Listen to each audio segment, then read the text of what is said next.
Hey, it's Hannah with WTI. This reed diffuser and candle set from Craft & Kin is so gorgeous and smells amazing.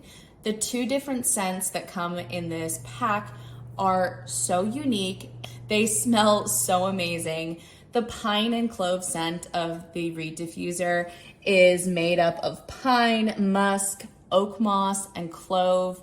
And it really is just the most beautiful scent.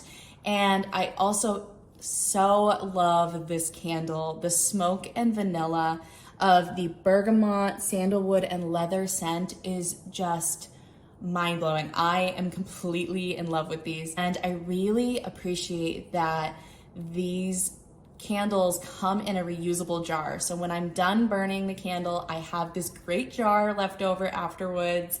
And as a jar gremlin, I am completely obsessed with them. So these are so beautiful. I love that these are nice and matte black, and it really goes with all the accents in my home. I really love the smell of both of these, and I think that they are not harsh, they're not overpowering, and you're not going to get that fragrancy feeling when you're around them.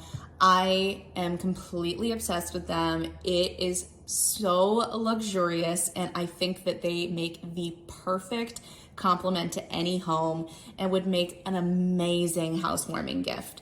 So I really recommend these. I am completely obsessed, and that is my point of view.